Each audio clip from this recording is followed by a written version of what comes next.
Parents et amis avec Gilles Parent.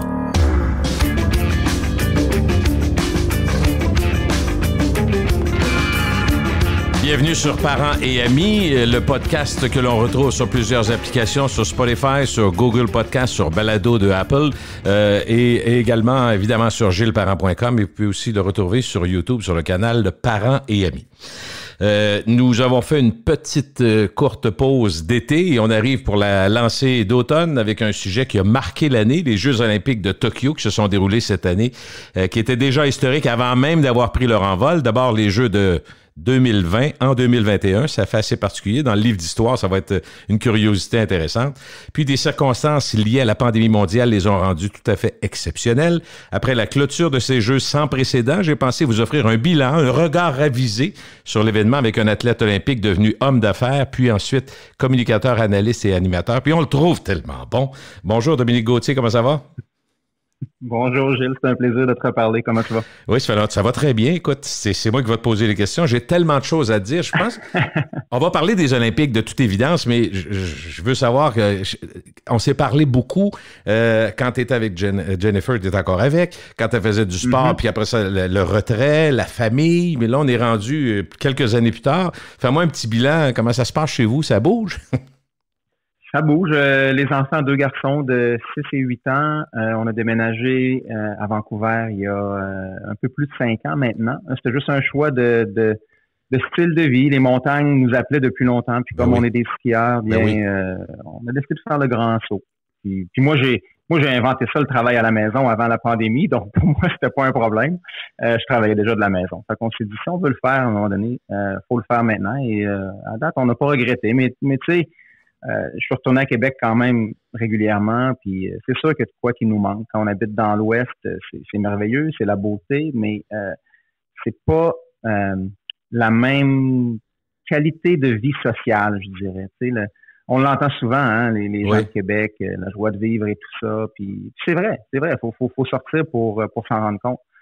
Et ça nous manque. Mais bon, il n'y a pas de monde parfait, il n'y a pas de situation parfaite. Pour l'instant, c'est la meilleure solution pour nous. Mais vois-tu, ce que tu dis, Dominique, c'est quand tu vis une privation, c'est là que tu apprécies ce que tu apprécies au jour le jour. La pandémie a donné ça à beaucoup de gens, être privé de voir ses amis, privé de faire des sorties avec des amis, voir sa famille. Tu te rends compte de l'importance que ça a dans ta vie, puis c'est exactement ce que tu dis. Dans le fond, puis les gens qui sont à Québec vont se plaindre, puis ceux qui quittent Québec ou qui s'en vont vivre ailleurs, souvent reviennent, puis on dit pourquoi vous revenez?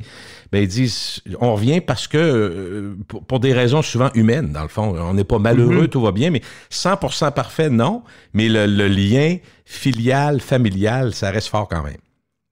Complètement. Puis c'est un peu le choix que j'avais fait lorsque j'avais décidé de partir il y a 6 ans. On avait fait la grande décision. Puis mon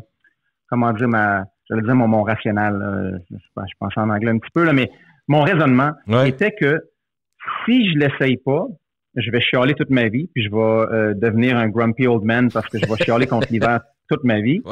Mais si je l'essaie et que je reviens, ben je vous promets, puis je me suis promis à moi-même que jamais j'allais chialer contre l'hiver ou contre quoi que ce soit, puis que j'allais être très heureux où j'étais au Québec.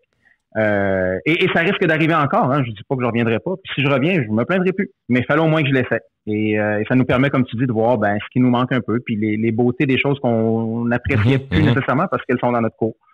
Et là, c'est ça. Puis vite, le côté de la famille. Bon, on est maintenant en Californie, à Stanford, plus précisément, où Jennifer, ma conjointe a commencé un MBA de 1 an. Et donc gros move encore pour la famille. Et on est arrivé tout de suite après les Olympiques. Moi, j'animais la cérémonie de clôture, puis j'ai sauté dans un avion tout de suite après. Et avec les enfants, on a conduit juste au sud de San Francisco. Et là, on va passer les prochains 10-11 mois ici en famille. Donc, une autre aventure qui commence au moment où on se parle. Mais ton travail qui se fait à distance, comprends-tu que là, tu le vis? Tu sais, quand des fois, on dit tu pourrais travailler de Paris, tu pourrais travailler de l'Espagne, tu peux travailler... Mais c'est exactement ce que tu vis, que tu sois à Vancouver ou à San Francisco. Dans ton cas, Internet, c'est la même affaire, là. C'est vrai, ça change plus. Et en fait, ce que j'espère, c'est qu'on pourra voyager à nouveau d'une façon plus libre, plus librement, plus facile. Parce que c'est sûr que des fois, j'ai besoin d'être dans l'environnement des athlètes. Là. Oui. Pour ceux qui nous écoutent, qui ne me connaissent pas, ma vraie job, c'est de m'occuper de l'encadrement d'athlètes par l'entremise d'une fondation qui s'appelle B210. On avait été chercher beaucoup d'argent du secteur privé avec les Jeux de Vancouver et on avait décidé de continuer ensuite pour aider plusieurs athlètes canadiens, des athlètes qui ont des chances de gagner des médailles, mais qui leur manquent des éléments critiques pour arriver aux Olympiques fin prêt pour gagner une médaille, que ce soit d'ajouter un psychologue, d'ajouter un entraîneur, d'ajouter un physiothérapeute et tout ça. Donc, c'est ça que je fais. Ça se fait bien à distance, mais c'est pas parfait parce qu'il n'y a rien comme être sur les lieux d'entraînement pour vraiment voir qu'est-ce qui se passe. Donc, j'espère pouvoir faire ça dans le futur. Mais comme tu dis, effectivement, je pourrais être à peu près n'importe où sur la planète présentement, puis ça changerait pas grand-chose. Puis comme tu es un athlète toi-même, tu as commencé là-dedans, il y a toujours un lien direct, là. Mais tu dois commencer à voir des histoires extraordinaires que toi, tu sais être moussé par le travail que vous avez fait, même si c'est dans l'ombre, même si c'est des commanditaires qui aident, même si c'est un élément de plus, un petit élément de plus, des athlètes qui te disent, regarde, Dominique, moi, ce que vous avez fait pour moi, ça a fait la différence. Ça doit être le fun, c'est motivant. Gilles, écoute, c'est ma plus grande satisfaction, c'est ça. C'est des athlètes, oui, mais je te dirais qu'un cran de plus, c'est les messages que j'ai reçus de certains parents encore il n'y a pas plus longtemps qu'une dizaine de jours pendant les Jeux de Tokyo. Les parents d'Antoine Valois-Fortier, le judoka de Beauport, et les parents de Laurence Vincent Lapointe, la canoïste. Et bien sûr, c'était deux messages différents, mais un message comme ça de parents de Laurence pour qui le cheminement n'a pas été facile avec les accusations de dopage et tout, et à quel point nous, on l'a aidé, on l'a sauvé d'une certaine façon parce qu'on a continué à s'occuper d'elle malgré tout parce qu'on croyait en elle. Et c'est ces messages-là de parents, Gilles, là, pour moi, j'ai aucun bénéfice dans ce que je fais. J'ai même pas un ordinateur ou un téléphone de payer par ma fondation. J'ai 0 fonds de pension. Mais mon bénéfice social, c'est ça. C'est capoté, c'est ça. Je reçois ces messages-là, puis je pleure comme un enfant, puis ça me motive à me lever le lendemain matin puis à continuer à faire ce que je fais. Fait que t'arrêteras pas demain, là. Je vais arrêter si nos donateurs qui nous financent décident d'arrêter. Je te dirais qu'on est correct présentement jusqu'en 2026, les Jeux qui seront en Italie. On veut aller même plus loin à Los Angeles. Puis, il y a des rumeurs de potentiels jeux à Vancouver en 2030. Donc, si c'était le cas, c'est sûr que ça serait une belle fin en soi. Je pense que dans le contexte, reprendre des installations qui sont déjà là, une ville, moi je suis passé récemment par Vancouver, une ville qui explose en termes démographiques, une ville d'une beauté saisissante, parce que qui allie, c'est une ville neuve, hein, si on compare à d'autres villes, c'est une ville récente. Fait que puis les installations sont là, d'un contexte où on veut pas être démesuré dans les dépenses, ça me semble quelque chose d'intelligent de réutiliser, soit Vancouver ou Calgary, des installations. Tellement. Et dans le cas de Calgary, il y a beaucoup de choses à rénover. Donc, les sites sont plus encore utilisables. Donc, c'est vrai. Non, tandis que Vancouver, ils ont continué à les maintenir. Et donc, les deux éléphants blancs des Jeux olympiques d'hiver, c'est la piste de bobsleigh et le site de saut à ski qui sont encore parfaitement fonctionnels présentement à Vancouver. Donc, on aurait juste à les maintenir comme on le fait présentement. Et le reste, c'était des échafaudages. Tu te rappelles, tu avais vu les estrades, des échafaudages énormes. L'aréna est construite et tout ça. Donc, il reste pas grand-chose. Et donc, ça pourrait être des jeux extrêmement profitables. Et si on trouve une belle façon de le faire, je pense que c'est un partage de richesses qui pourrait être fait intelligemment, que ce soit pour aider la communauté bref, il y a des besoins criants, que ce soit en Colombie-Britannique ou même dans notre pays. Donc, c'est un peu l'approche que les gens qui semblent vouloir lever la main ont. Et moi, j'espère de tout cœur qu'ils vont vraiment lever la main parce qu'on risque de se les faire donner. D'après moi, il y aura même pas de compétition comme on avait fait avec Québec, qu'on connaît bien, là, d'être ville candidate puis d'avoir faire une élection et tout ça. Ça pourrait être exactement comme ça vient de se passer là, pour les gens qui suivent pas le sport. Les Jeux de 2032 auront lieu à Brisbane en Australie. Ça a été annoncé pendant les Jeux de Tokyo. Et il n'y a pas eu d'appel ou d'élection, quoi que ce soit. On les a donnés parce qu'on a jugé que cette ville-là était prête et elle les voulait. Donc, selon moi, ça pourrait être la même chose pour Vancouver. Ça sera en 34 à ce moment-là? 2030. 2030, OK. Les Jeux d'hiver. Okay, parce que 2032, c'est ça serait l'Australie. Et là, on a déjà pour les Jeux d'hiver en 2026 en Italie. Et donc, 2030, ça ferait une rotation des continents comme on aime le faire. Parfaite. Dom, est-ce que... Moi, j'espère. Oui. Est-ce que Vancouver avance... vivre un peu ce qu'on a vécu. Ben oui. Est-ce que Vancouver a avancé le nez? Ouais. Est-ce qu'ils ont levé la main? Ils ont avancé le nez, c'est la bonne façon de le dire. Ils n'ont pas encore levé la main. Mais en fait, c'est le Comité olympique canadien qui veut attendre, parce que là, tu sais, ils sont très occupés, disons, avec les Jeux de Tokyo et tout de suite les Jeux de Pékin qui sont dans à peine 6 mois. ils ont comme dit, attendons, là, puis on se reparle après les Jeux de Pékin, parce que naturellement, il faut que le Comité olympique canadien fasse partie du processus, mais tout ce qu'il faut présentement, c'est qu'un petit comité se mette en place à Vancouver, puis qu'ils disent haut et fort, on les veut, et d'après moi, ça va passer, puis en plus, ils auraient le support de la population, c'est ça qui est important. Tu sais, quand on parle de Québec, puis on en a parlé encore il n'y a pas si longtemps, c'est plate, là, mais on n'aurait pas le support populaire. Puis c'est nécessaire si on veut aller de l'avant. Et je pense que Vancouver pourrait faire ça. Quand le maire n'y croit plus, puis quand les gens... Moi, je pense que les Coupes du monde qui ont lieu à Québec satisfont les gens, puis font le travail. Oui, c'est vrai. Tu as raison. Puis le monde embarque. Tu sais, ça aussi, c'est particulier. Quand on fait des Coupes du monde en Alberta, ou même en Colombie-Britannique, il n'y a pas vraiment de spectateurs. Tu sais. Mais tandis qu'au Québec, tu organises une Coupe du monde de ski de fond sur les plaines d'Abraham, puis il y a 30 000 personnes. C'est incroyable, c'est extraordinaire. Même chose avec le vélo de montagne, puis je pourrais toutes les nommer. Tu sais, le monde au Québec embarque dans les Coupes du monde. Chaque sport a sa niche un peu, puis les niches se promènent, puis ils vont applaudir les athlètes. Et c'est typique au Québec, et tant mieux. Mais d'avoir les Olympiques, ça, je pense pas que ça passerait. De toute façon, avec le tramway puis le troisième lien, on n'aura plus une scène, Doom.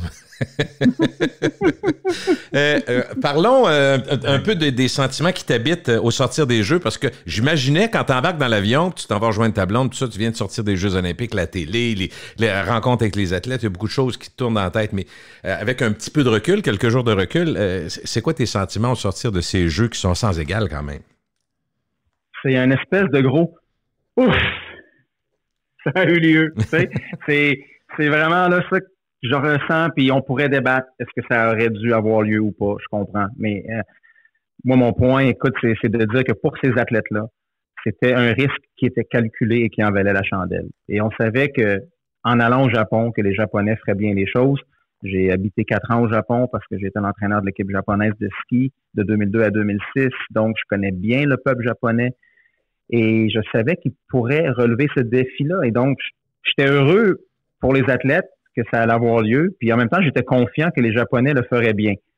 Maintenant, les Japonais, c'est sûr que ça n'a pas été une expérience olympique comme nous, on l'a connu à Vancouver. Donc, j'étais extrêmement triste pour eux, mais vraiment triste parce que, tu sais, on sort des Jeux de Sochi en 2014, c'était bien ordinaire. Les Jeux de Rio en 2016, c'était bien ordinaire. Les Jeux de Pyeongchang en 2018, mais OK. Mais là, on s'en allait à Tokyo, Gilles. Ça aurait été merveilleux. Ça nous aurait fait du bien, comme les Jeux de Londres en 2012 ou les Jeux de Vancouver en 2010. Malheureusement, ça n'a pas été ça. Et je suis déçu pour le peuple japonais, qui l'aurait mérité et qui l'aurait tellement bien fait. Mais bon, ils nous ont relevé un autre défi. C'est pas leur premier, ce peuple-là. Et ils l'ont fait avec brio. Donc, un espèce de gros ouf. Puis en même temps, un peu d'empathie pour les Japonais qui n'ont pas pu profiter du plus beau spectacle qui est venu dans leur propre ville. L'ambiance sur place, ça devait être... Est-ce que c'était juste des coachs, des athlètes puis des officiels? J'essayais d'imaginer. La télé nous en montre, mais toi, tu étais derrière le décor. Y avait-tu quand même un petit peu de get-together ou si vraiment c'était plutôt straight? Non. Il y avait quelques événements, dont... les événements de cyclisme sur piste qui étaient à l'extérieur de Tokyo et eux avaient droit à un amphithéâtre rempli à la moitié. Donc, il y a eu un peu d'ambiance là. Puis en plus, c'est intérieur, donc ça fait du bruit en masse. Sur les courses à l'extérieur, comme le triathlon puis le cyclisme sur route, il y avait du monde sur le bord de la route. C'était quand même pas pire. Mais pour tout le reste, c'était un peu la mort. Là. C'était une ambiance très... Et surtout, le pire, en fait, c'est l'athlétisme. Je pense que les gens l'ont senti à la télévision parce que là, on est dans un stade de 70 000 personnes où il y a à peu près 1500 personnes tout au plus. Là. Puis là, c'est parce que là, je compte les athlètes, puis je compte les autres entraîneurs, puis les quelques médias qui ont pu se pointer. Donc, ça, c'était triste, je pense. Et honnêtement, moi, je pensais que ça allait avoir beaucoup plus d'impact négatif sur les performances. Mais en bout de ligne, on se rend compte qu'il y a eu plus de records de battus que jamais. Des records personnels également. Donc, on se dit, coudonc, la foule, est-ce que c'est peut-être juste une distraction pour l'athlète? C'est sûr que nous, les téléspectateurs, on veut la foule parce que ça rend l'événement d'autant plus excitant.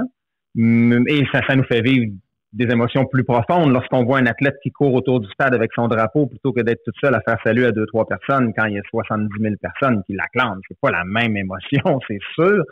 Mais pour la performance en soi, on se rend compte que, coudonc, c'est peut-être mieux de ne pas avoir de spectateurs. Ceci étant dit, je pense pas qu'il y ait personne qui voudrait passer à cette formule-là à l'avenir. Non, je comprends. Les athlètes à qui j'ai parlé l'ont dit, tu sais, le rush, le thrill. Bon, moi, je l'ai vécu personnellement, mais je pense à ma conjointe Jennifer, quand on lui demande c'est quoi son plus beau souvenir de Vancouver, c'est lorsqu'on a annoncé son nom en haut de la piste. C'est ça son plus beau souvenir, même si elle a gagné une médaille d'argent. C'était de sentir la foule qui te supporte, puis d'une manière où nous, on n'est pas habitués. Tu sais, les joueurs de hockey, ils vivent ça 2-3 fois par semaine. Nous, on connaît pas ça. Les seules fois qu'on le vit, c'est une fois aux 4 ans si tu es chanceux de le vivre. Et donc, pour plusieurs athlètes, c'est ça le plus beau moment, c'est quand tu te fais présenter à la foule puis qu'on t'acclame comme ça. Tu l'entends, hein? Je me demandais, les athlètes l'entendent, c'est ça? Des fois, on se dit, tu sais, t'es en haut, t'entends, oh!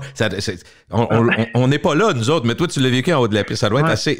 Donc, pour elle, c'est une grosse motivation, Jennifer, quand elle a entendu son nom, puis elle a entendu les cris de la foule.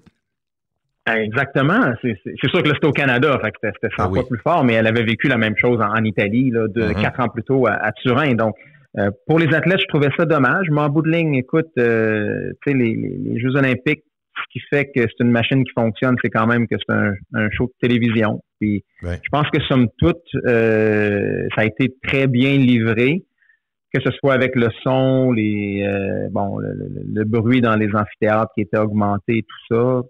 Bon, comme je vous dis, moi je trouve en tout cas qu'avec mon œil de téléspectateur, il y a juste à l'athlétisme que ça me chatouillait un peu là, de voir ça. J'étais comme ça cloche. Mais quand je pense au judo, à la lutte, je pourrais t'en nommer 50 sports là, où je me dis, finalement, c'est pas si pire qu'il n'y ait pas de spectateurs pour nous. Et la foule, Radio-Canada ont très bien fait le travail. Et la foule d'hommes est probablement plus importante quand c'est des sports d'équipe. Tu sais, des sports d'équipe, tu soulèves, alors que si tu es en préparation, tu fais un 10 secondes de course, tu dois être concentré. Je sais pas, je suis pas un athlète, t'es loin de là. C'est vrai, t'es plus concentré. Oui. Non, t'as entièrement raison. C'est vrai que les sports d'équipe, souvent, il y a plus de haut, de bas, puis on est habitué d'avoir la foule qui est impliquée dans le jeu d'une certaine façon, alors que les athlètes, souvent, il va y avoir même un silence imposé avant que l'athlète puisse s'exécuter. Donc, à quelque part, tu as raison que là, on a malheureusement le silence qui est imposé de façon naturelle. Là, on n'a pas. C'était drôle quand on entend des fois les athlètes qui croisent le fil d'arrivée puis qu'on les entendait crier puis ça résonne dans le stade. C'est un peu bizarre, tu sais, mais bon, fallait que l'émotion sorte puis on les entendait à la télévision. Yeah! Dis-moi, est-ce que... C'est vraiment bizarre. Oui, c'est sûr que ça devait être bizarre, particulièrement sur place. Est-ce que les mesures sanitaires, les craintes de COVID, parce qu'ils étaient toujours dans l'ambiance générale, est-ce que ça a affecté, à ton avis, la préparation et le plaisir des athlètes pour la préparation?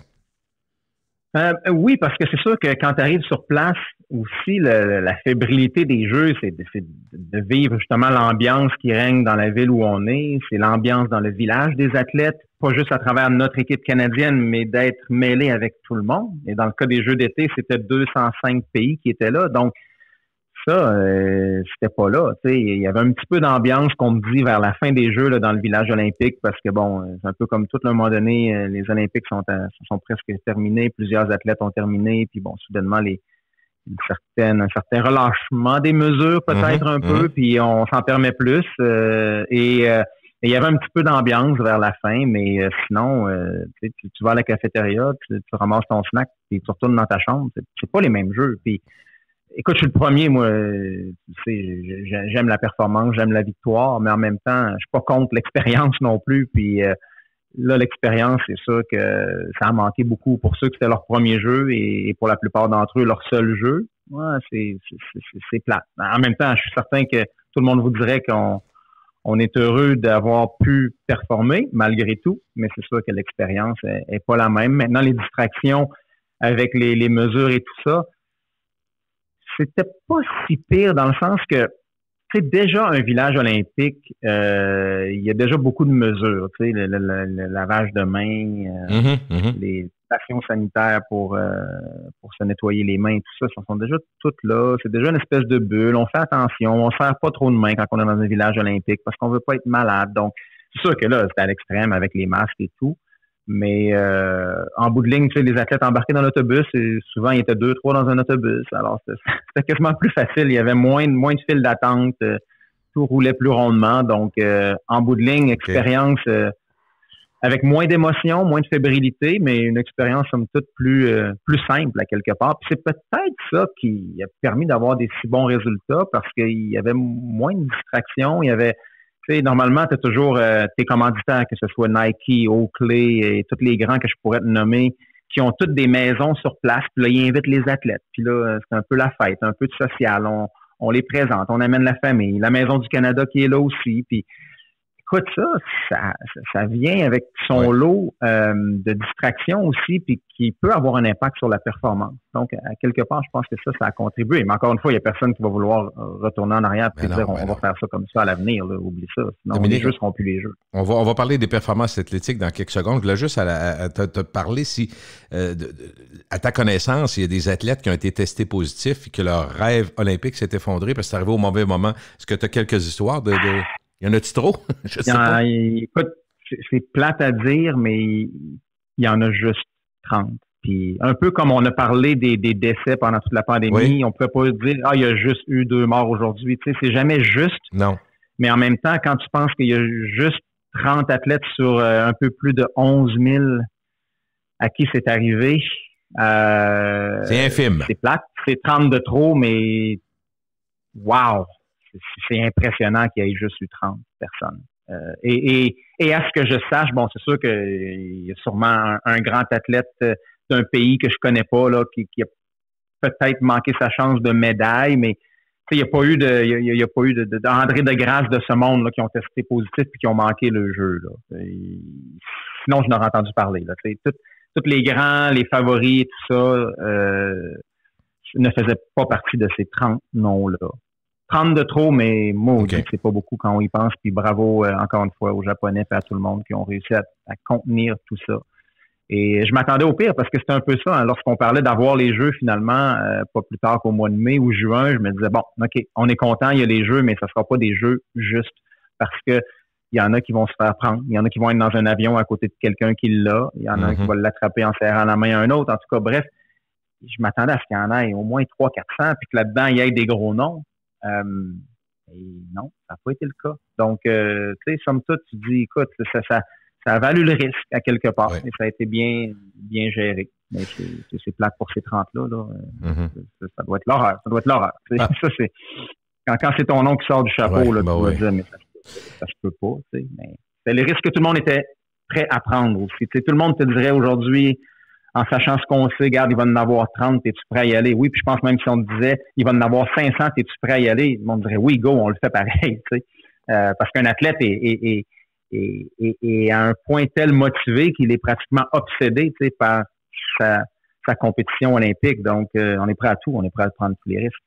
Parlons un peu de sport directement. Moi, je voulais savoir, comme question d'observateur néophyte, le report d'un an des Jeux. À partir du moment où on reporte les Jeux d'un an, qu'est-ce que ça change pour la préparation d'un athlète? Parce qu'il y a toujours le pic, tu sais, vous dites, on s'entraîne, on arrive au pic au bon moment, mais là, on reporte d'un an. Qu'est-ce que ça a changé? Ben, exactement. Ça a été bon pour certains et moins bon pour d'autres et horrible pour d'autres. Tu sais, c'est aussi simple que ça. Il y a des athlètes pour qui l'année de plus, ça a été l'année de trop et d'autres pour qui ça a été l'année qui leur a permis de monter sur le podium. On pense à Penny Oleksiak. Si Penny avait fait les Jeux l'année passée, je peux vous confirmer qu'elle n'aurait pas gagné ces médailles-là et donc il n'y aurait pas eu des médailles au relais probablement. L'année de plus l'aura bien servi. Mais là, je pourrais te donner du cas par cas, puis il y en a pour qui ça a été définitivement probablement l'année de trop. Je pense à Antoine Valois-Fortier, qui était plus en fin de carrière, le judoka, une année de plus, c'est tough. Puis ce que ça a causé, Gilles, je te dirais, pour ceux qui avaient prévu prendre leur retraite après les Jeux de Tokyo, ça a été plus difficile à accepter parce que oui, d'un, la performance, mais de deux, l'athlète en fin de carrière pense déjà un peu à son après-carrière. Et là, de devoir repousser ça d'un an de plus, de faire ce genre de compromis-là, de sacrifice-là, puis jamais un athlète va dire que c'est un sacrifice, sauf que dans ce cas-ci, c'est un peu devenu un sacrifice pour certains parce que faut comprendre que oui, il y a beaucoup d'athlètes, ceux que vous connaissez, que je pourrais vous nommer, oui, leurs dépenses sont payées, ils font un petit peu d'argent, sont supportés à gauche puis à droite, mais sur les 350 quelques athlètes, là, tout près de 400 qu'il y avait dans l'équipe canadienne, écoute, il y en a 300 là-dessus que ça leur coûte beaucoup d'argent là, pour aller représenter le Canada. Donc, dans certains cas, ça peut être 40, 50, 60 000. Donc, là, oh, wow, il faut que j'aille chercher un autre 50 ou 60 000. Comment je vais faire ça? C'est la pandémie. Qui est-ce qui va me supporter financièrement? Donc, il y en a qui ont vécu vraiment des moments difficiles pendant cette année-là, ce qui est un stress de plus que tu veux pas qu'un athlète aille à subir alors qu'il se prépare pour aller aux Jeux olympiques. Mais, somme toute, le monde a réussi à bien s'en sortir. Ça a été surprenant. Il y a encore beaucoup de dons de parents, j'imagine. Papa et maman ont dû faire des chèques un peu partout. C'est sa réalité, ça, depuis des années. C'est pas nouveau, là, mais tu t'as dit, les sacrifices, les parents en font beaucoup en maudit pour leurs enfants. Ben oui. Puis, c'est sûr qu'on regarde les Olympiques, il n'y a pas beaucoup d'athlètes de 14-15 ans là. C'est des athlètes qui sont un petit peu plus matures la plupart du temps, 19, 20, 21 ans. Mais plusieurs, oui, dépendent encore de papa et maman. Parce que le sport n'est pas un sport qui est bien financé. Donc, oui, cette année de plus-là a eu ajouté une pression financière pour plusieurs. J'ai même une athlète de rugby, l'équipe féminine de rugby, qui nous a appelé à B210, notre fondation, puis tu sais, elle pleurait parce que là, elle, de faire une année de plus, elle venait de s'acheter une maison, elle devait se marier quelques mois plus tard, et là, on lui demande de continuer un an de plus, d'aller à Victoria où l'équipe est centralisée, qu'elle doit payer un 2000 par mois pour son logement, puis là, tu sais, fait que des cas de même, moi, c'est ceux que je connais, mais il y en a 200 autres, tu sais. Alors, oui, effectivement, c'était compliqué à bien des égards. Et pour les performances, bien, je dirais que pour le Canada, bon, ça c'est facile à dire après, là, mais selon moi, on a mieux fait en 2021 qu'on aurait fait en 2020. Donc, si on pense globalement sur notre équipe canadienne, ça a été positif d'avoir les Jeux un an plus tard. Au total, c'est ça que ça fait. C'est une meilleure performance que prévu. Mais il n'y a pas de surprise sur la domination, par exemple, des Chinois et de la Russie, j'imagine? Non, c'est ça. Et les Américains qui ont fait extrêmement bien. Oui. Et ça dépend toujours comment on regarde le tableau. Il faut comprendre qu'aux Olympiques, le Comité olympique international fait son classement en fonction de médailles d'or. Et ça, c'est important à comprendre parce que lorsque les gens vont taper sur un tableau puis vont faire Olympique résultat, surtout s'ils le font en anglais, le tableau qui va sortir, ça va être celui des médailles d'or en général. Nous, au Canada, on a décidé de faire les choses différemment et plusieurs pays font comme le Canada. D'ailleurs, on n'est pas les seuls, où on y va pour le total de médailles. Donc, que ce soit argent, or, bronze, elles valent tous 1 point, on additionne, puis le total fait le classement auquel on se compare avec d'autres pays. Okay. Et donc, c'est sûr que quand on fait le tableau de cette façon-là, l'ordre change un petit peu, mais c'est sûr que tu restes avec les grands qui sont les États-Unis, la Chine et un certain pays que j'aime pas nommer, qui devrait pas être là, qui se classe pas loin aussi derrière. Donc, et ce pays-là, c'est un pays tricheur là, pour ceux qui nous écoutent, duquel on n'avait pas le droit de nommer leur nom, mais leur nom était quand même dans le nom de la délégation. Alors, c'était le comble du ridicule. Est-ce que tu penses que, tu sais peut-être pas, Dom, mais s'il y a quelqu'un qui le sait, c'est plus toi que moi, est-ce que tu penses qu'il y a des athlètes qui ont honte de ça, de voir comment se comporte la direction de leur pays? Écoute, c'est sûr que dans le cas dans lequel on parle, c'est la Russie, là. Oui. Et les athlètes qui viennent de là, c'est pas tous des tricheurs. Gilles, puis même pour eux, ceux qui trichent, c'est même pas par choix. Et c'est pour ça que jamais, moi, je vais blâmer un athlète russe qui se dope. Probablement qu'un, il le sait même pas. Puis de deux, ben, s'il veut ramener de l'argent pour sa famille, ben, tu fais ce qu'on te dit. Sinon, on te renvoie. Tu sais, moi, je suis dans un sport, le ski, où il n'y a pas de doping, vraiment. En fait, il n'y en a pas, là, à ma connaissance. Il n'y a rien qui peut t'aider là-dedans. Et même là, si l'athlète soulève un petit questionnement, c'est arrivé, là. J'ai vu des arguments entre un coach et un athlète, puis j'ai jamais revu l'athlète. Il n'était pas mauvais, l'athlète. Je te dis pas qu'il est mort, là, mais il n'est jamais revenu. T'adhères au système ou tu fermes ta gueule? Ben, ferme ta gueule. Puis c'est ça. Alors, tu sais, le doping, quand c'est institutionnalisé comme ça, ben, c'est pour ça que faut bannir les pays. Quand il y en a beaucoup, puis c'était le cas de la Russie, là, ils ne sont pas fait pris les mains dans le sac, il y avait 2 pieds dedans, tout le monde était rendu dans le sac, là, tu sais, fait que arrêtez ça, là, c'était incroyable, on pouvait pas avoir une meilleure preuve, là, et on avait, pour moi, en place des éléments absolument parfaits pour montrer l'exemple. Et on a banni la Russie, mais pas vraiment, tu sais.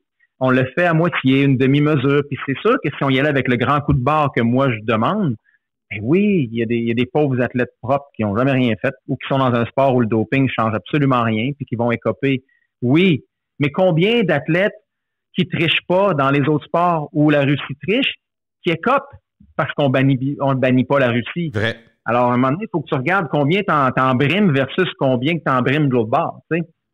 Et pour moi, la solution est simple. C'est tu bannis au complet. Les Russes n'auraient pas dû être à Pyeongchang. Je l'ai parlé au effort, puis écoutez, les gens de Québec qui nous écoutent, vous m'avez entendu là, sur Alex Harvey qui a fini 4e avec 2 Russes en avant de lui. Tu sais, c'est inacceptable. Là. Alex est 2e aux Jeux olympiques de Pyeongchang. Il n'est pas 4e. Et peut-être qu'il s'en fera donner une médaille un jour, mais je sais que c'est même pas ce qu'il souhaite présentement. Là. Il a passé à d'autres choses. Mais bref, mon point, c'est que si on bannit les pays, et on avait le plus gros en plus là, qu'on avait capturé, ça commence à faire peur aux autres. Là, ils s'en sortent un peu. C'est un peu une tape sur la main, là, pour être bien franc. Puis regarde, tu vois, ils sont même dans le tableau des médailles. Là, ils ont fini 3e. Bon, tu sais. Ouais. Est-ce qu'ils ont vraiment été pénalisés? Puis leur nom, c'était un nom dans lequel le nom du pays en faisait partie. C'est ridicule. J'ai trouvé ça extrêmement frustrant. Puis donc, pour les athlètes, pour répondre à ta question, qui voient ça, soit qui écopent d'un côté comme de l'autre, c'est sûr que tu peux pas faire autrement qu'y penser. Tu sais. On en a plusieurs athlètes d'ailleurs qui ont perdu aux mains des athlètes russes. Et pour nommer encore une fois Antoine Valois-Fortier, il a perdu contre un athlète russe et il avait perdu contre un athlète russe également à Rio. Est-ce que l'athlète est dopé? Je ne sais pas. Est-ce que le pays ne devrait pas être au jeu? Oui. Et ça, c'est choquant. Il y a des exemples comme ça, il y en aurait plein. Fait que ça laisse toujours pour moi une espèce de nuage noir sur le Comité olympique international qui, par contre, je dois le dire parce que j'aime ça donner les deux côtés, j'aime ça envoyer le pot, mais je suis capable d'envoyer des fleurs aussi. Puis honnêtement, le CIO a quand même bien paru avec les Jeux de Tokyo, selon moi, avec des décisions comme les 2 porte-drapeaux pour la cérémonie d'ouverture. Je trouvais que c'était bizarre au début, mais de permettre à un homme et une femme, en y pensant un petit peu plus, je me suis dit que c'est vrai que c'est un bon exemple pour forcer des pays pour lesquels l'équité n'est pas comme elle l'est au Canada, même si c'est peut-être pas parfait, là. Ça va forcer des pays à mettre une femme comme porte-drapeau, ce que normalement ils feraient pas. Et en même temps, l'autre chose qu'ils ont fait que j'ai admiré, pour ceux qui nous écoutent, qui connaissent pas trop la programmation olympique, aux Olympiques d'été, ça se termine toujours avec le marathon masculin et on remet les médailles du marathon masculin lors de la cérémonie de clôture. Mais là, quand tu y penses, pourquoi c'est le marathon masculin puis pas aussi le marathon féminin? Et finalement, pour la première fois à Tokyo, on a décidé de remettre les 2 médailles d'or lors de la cérémonie de clôture pour les hommes et pour les femmes. Donc, il y a eu quelques petites choses comme ça qui se sont passées que je dois quand même envoyer quelques fleurs au CIO là, qui fait quand même pas tout mal dans ce qu'ils font, mais faut quand même pointer du doigt les choses qui doivent être pointées selon moi. Puis le doping, ça doit être la lutte la plus importante que le mouvement olympique doit entreprendre. Puis au moment où on se parle, Gilles, je sais pas si tu as suivi, mais il y a eu des cas déjà, 4 cas hier qui ont sorti sur l'athlétisme. Donc il va en avoir d'autres sûrement, mais ça peut changer. Est-ce que ça peut changer le tableau des médailles dans certains cas? Oui, selon moi, parce que on est capable de détecter. On va parler de Laurence Vincent Lapointe. Ce qu'on a détecté dans son sang, c'est ligandrol. Et à un picogramme, un niveau picogramme, et ça, c'est 1 millionième de 1 milliardième de gramme. Fait qu'on peut même pas concevoir comment fixer dans notre tête, ou si on essaie de le faire, on va virer fou. Et ça a été détecté, on a pu faire la suite des choses. Là, on a réalisé que c'était son copain qui, lui, en avait eu dans des suppléments, puis en ayant des relations sexuelles, elle a été contaminée, mais d'une façon, là, au niveau picogrammique, tu sais, c'est hallucinant là, ce qu'on est capable d'aller détecter. Donc, c'est sûr qu'avec ces systèmes-là, on va être capable d'aller capturer des gens qui ont triché à Tokyo. Mm-hmm. On a déjà 4, là, comme j'ai dit hier, puis c'est sûrement pas terminé parce qu'il y a des pays où on peut avoir des doutes. Il y en a d'autres qui nous ont surpris drôlement, qu'on a vu venir de nulle part. Les Italiens, celui qui a gagné aux 100 mètres, puis je dis pas qu'ils se dopent, là, c'est juste que, tu sais, des fois, quand c'est trop beau, c'est trop beau pour être vrai. Les Italiens qui gagnent le 4 fois 100 mètres. l'Italien qui gagne le 100 mètres. Écoute, j'espère qu'ils sont pas dopés, puis ils n'ont pas un historique. En fait, ce groupe-là, en tant que tel, n'a pas un historique de dopage. Il y a pas personne dans ce groupe-là qui a testé positif dans son historique. Mais en tout cas, il y a des questions même qu'on peut soulever des fois et dire wow, là, c'est un peu bizarre. Mais c'est sûr qu'il va en avoir d'autres. Et là, bon, le Canada va probablement passer à la deuxième position. Là, si les Britanniques qui ont testé positif hier sont officiellement annulés. En fait, si on annule leurs résultats, donc le Canada passerait de la médaille de bronze à la médaille d'argent. Pendant que tu parles, Dominique, je suis certain que les gens qui nous entendent, hommes et femmes, tout ça, puis qui écoutent ça, ils se disent comment peux-tu mettre autant d'énergie, autant de temps, mettre toutes tes économies, demander à tes parents de quasiment hypothéquer à la maison, travailler là-dessus, quand tu penses, tu penses qu'au bout de la ligne, il y a peut-être des résultats qui vont être injustes, que celui ou celle à côté de toi a triché. Puis il y a tellement un bon docteur ou une bonne équipe de docteurs que ça passe. Mais toi, tu le sais, tu as fait des Coupes du Monde, tu le sais que ce gars-là, ça se peut pas ce qu'il a fait aujourd'hui. Tu sais, les athlètes, ils le disent pas, ils vont pas à la TV pour dire c'est un écœurant, puis c'est plus ça. Mais quand tu sais que tu étais victime d'une injustice, à un certain égard, c'est très lourd. Je pourrais t'en parler des heures, d'ailleurs. C'est sûr, mais tu sais, en même temps, ça serait dire au monde, partez-vous pas non, je comprends. en affaires. Mais ça doit être dur. Hein? Oui, je suis d'accord avec toi. Ça fait partie de la vie, là. Mais ça fait mal. Puis surtout quand...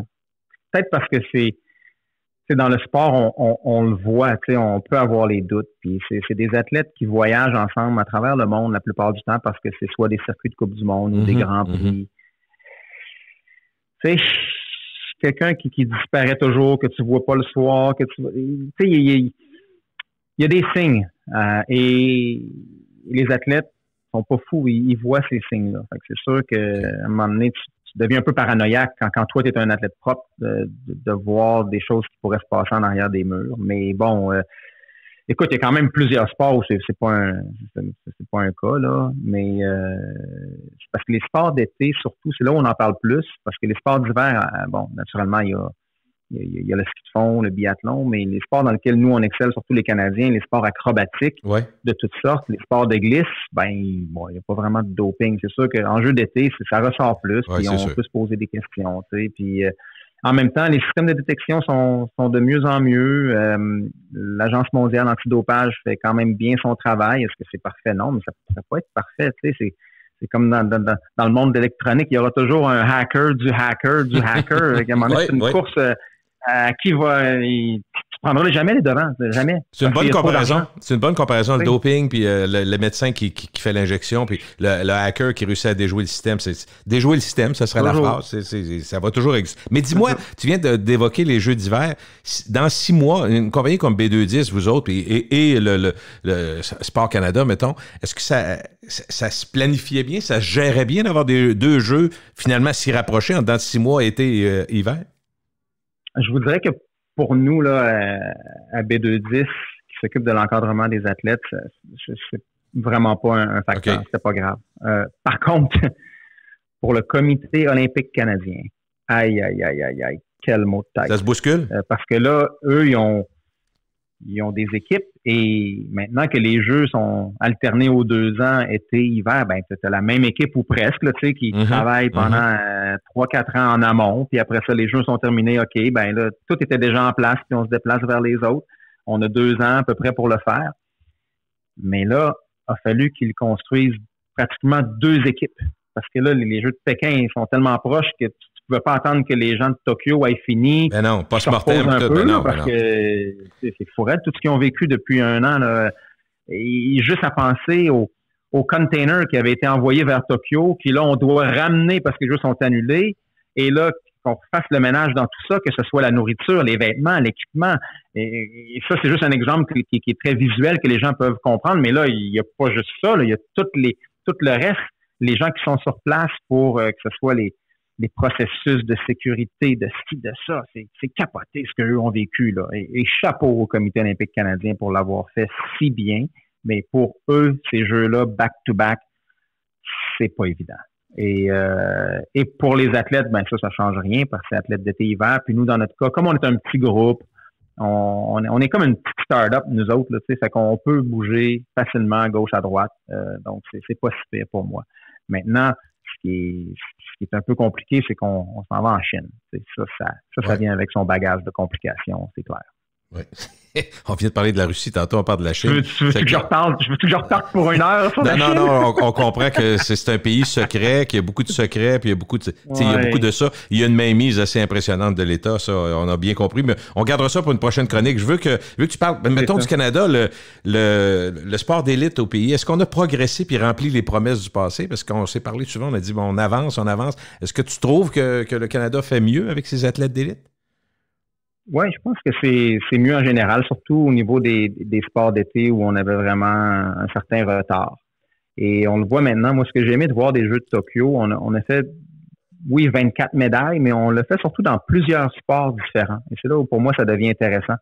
Tu sais, si on est juste bon en natation ou juste bon en judo, ça représente pas vraiment les qualités d'un système sportif, selon moi. Bon, maintenant, il pourrait avoir des approches différentes. On regarde les Pays-Bas, eux, ont eu l'approche de supporter seulement 2-3 sports, mais le faire là, à fond. Et ils arrivent à gagner plus de médailles que nous, mais ils le font dans 2 ou 3 sports. Est-ce que c'est vraiment le système sportif qu'on voudrait? Je suis pas mal certain que la plupart des Canadiens nous diraient non. Et moi, le premier, je pense que c'est sain d'avoir un certain niveau de support dans plusieurs sports, même si c'est pas parfait pour personne.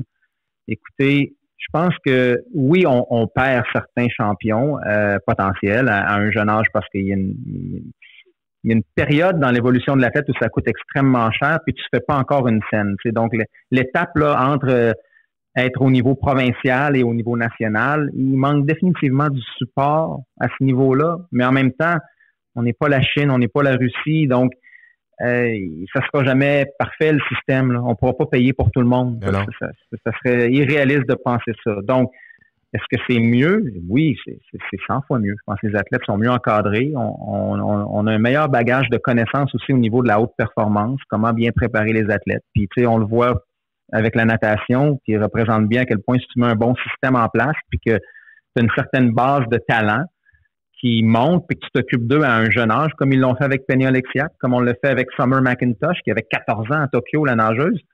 Et dès un jeune âge, si on voit qu'il y a un potentiel, un talent, puis on s'en occupe, on voit à quel point ça peut se convertir en médaille assez rapidement. Ouais. Et donc ça, je trouve qu'on le fait mieux et c'est plus accepté, ce genre d'approche-là maintenant, parce que je pense que les gens ont le goût de gagner, ont le goût de voir les Canadiens gagner.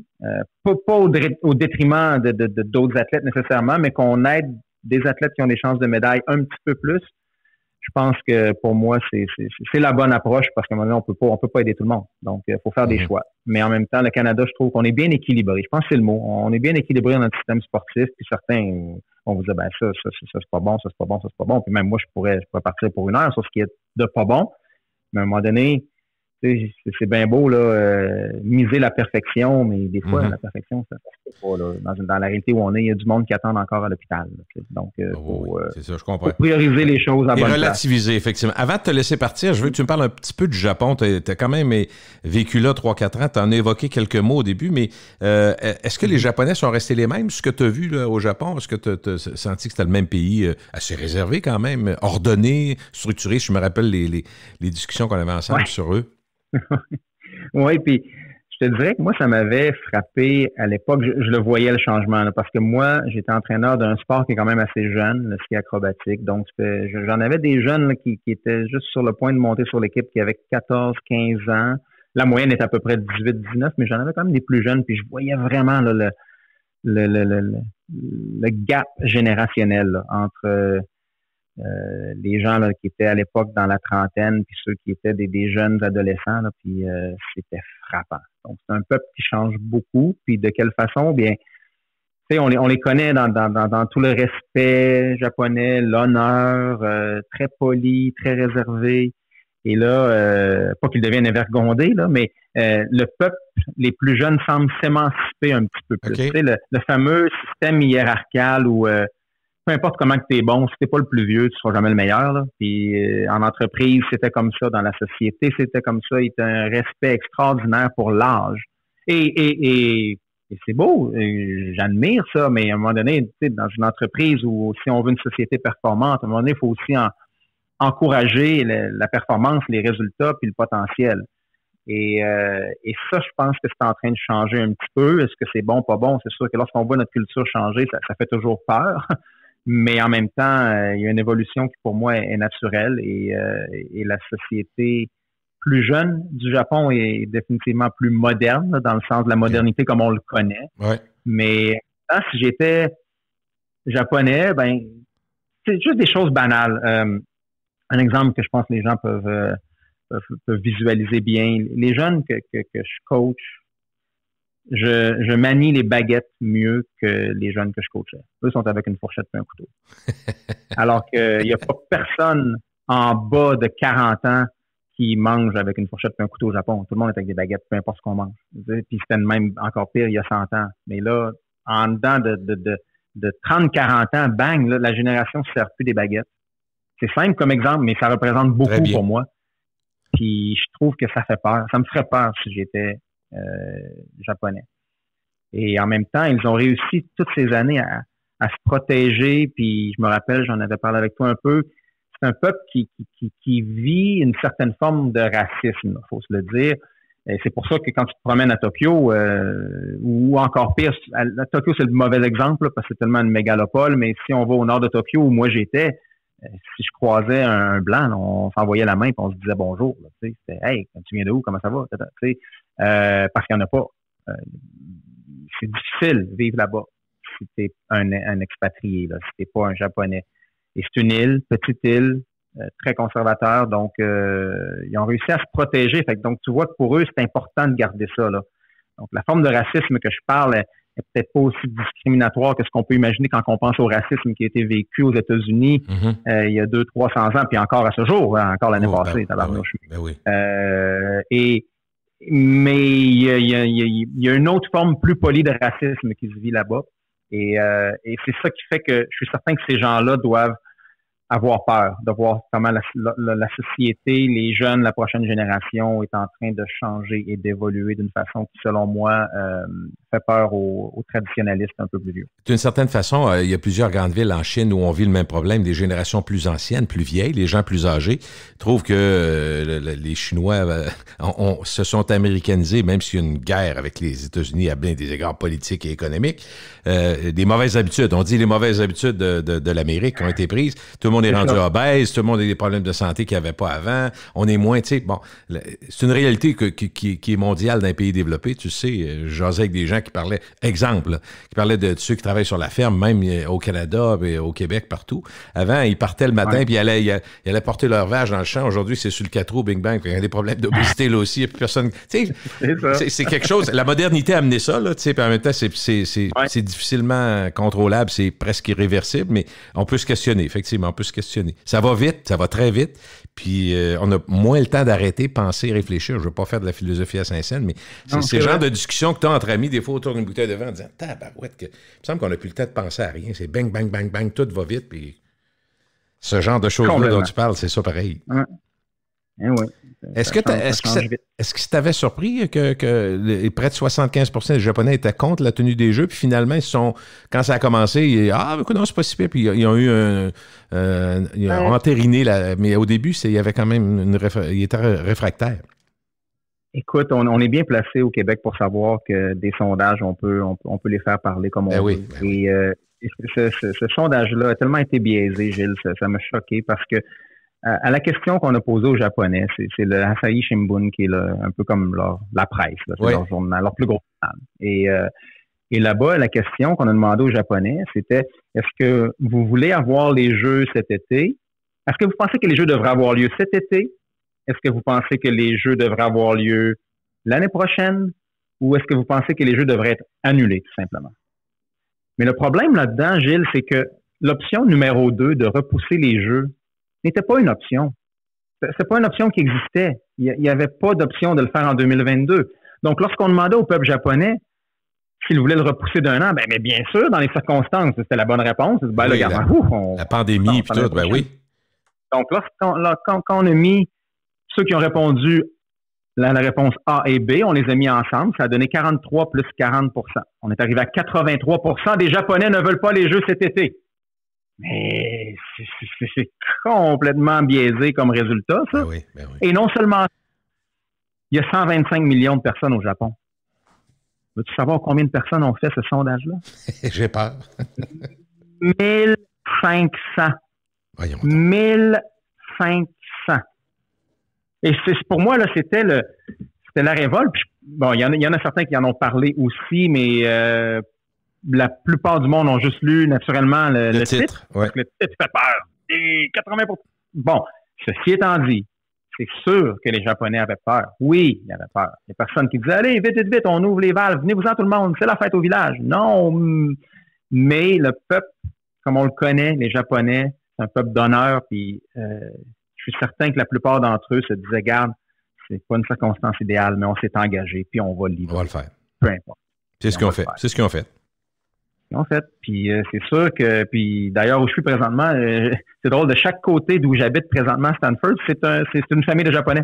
Alors, j'ai parlé avec eux les 2 derniers jours, puis ils ont de la famille là-bas, et je dis, puis votre famille, comment ça a été? On dit, garde, ça s'est bien passé, c'est plate qu'on n'ait pas pu en profiter, et en même temps, c'est un peu des émotions mixtes à se dire, bon, ben oui, c'est le fun que ça soit là, mais effectivement, on avait peur un peu, mais une espèce de résignation, de se dire, regarde, c'est comme ça, là, puis on l'accepte.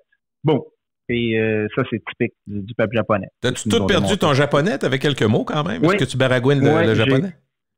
Écoute, j'avais recommencé, je m'étais pris un tuteur parce que là, et finalement, écoute, je connais toute la base, là, sans problème, là, mais partir sur une conversation comme on vient de faire, ça fonctionnerait pas, malheureusement. Mais tu sais, les Japonais trouvent ça cute, puis naturellement, j'en sais assez pour dire bonjour le matin, puis avoir une discussion sur qu'est-ce que tu vas faire aujourd'hui, comment était ta journée, puis tout ça, là. Mais je me perds vite, je me perds très vite. T'aurais pas pu être analyste à la télévision japonaise, en japonais. T'aurais pas pu faire la job que t'as fait à Radcan. Non. J'aurais pas pu, malheureusement. Hey, Dominique, merci beaucoup de nous avoir parlé. Puis écoute, j'imagine que tes 2 jeunes gars doivent être actifs comme leur mère et leur père. Ça se peut-tu que ça court un peu puis que ça fasse du sport? C'est fou raide. C'est complètement fou. Je sais qu'il y en a qui vont tous me dire, ben oui, c'est 2 garçons, mes 2 garçons sont de même. Écoute, j'en ai 2, sont bien différents. Le plus vieux est quand même, bon, il est bon dans le sport, il est actif, mais il est beaucoup plus posé, réfléchi. Le deuxième, c'est de la folie. La tornade? De la folie. La mère a peur. La mère a peur. Elle veut même plus venir skier avec. Okay. Pas de farce. Elle veut pas aller skier avec. Elle a trop peur. Moi, pour l'instant, je trouve ça encore drôle, là, mais effectivement, faut falloir le contrôler un petit peu, lui, parce que écoute, on va à l'hôpital à tous les 4-5 mois. Là. Ben voyons. Un bras cassé, une jambe cassée, quelque chose? Ouais. Ah ouais. Le docteur, il nous parle même plus. Là. Il parle juste à l'enfant parce que il veut être certain d'avoir la version de l'enfant. Au cas que ce soit un enfant, ben. OK. Donc, c'est pas fini. Mais c'est ça. Fait qu'on s'occupe de nos petits monstres. Hein? Ouais, ça change ma mère vie, vous dirait que c'est. Ma mère, elle vous dirait que je le mérite bien. OK, toi aussi, t'étais la terreur étant jeune? Bon, c'est ce qu'elle dit, là. Moi, je pense pas que je t'ai cité, mais elle vous dirait autrement. Ben écoute, dis bonjour à Jennifer, aux enfants. Merci, Dominique, de nous avoir parlé. C'est gentil.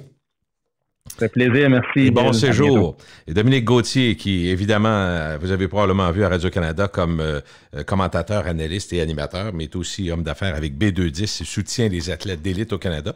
Il le dira pas, mais je pense que leur compagnie, en allant solliciter des entreprises, a réussi à aider pas mal d'athlètes et du Québec et un peu partout au Canada. Il va être de retour dans vos écrans préférés pour des analyses, mais surtout pour les Jeux olympiques dans 6 mois quand même qui s'en viennent. Merci.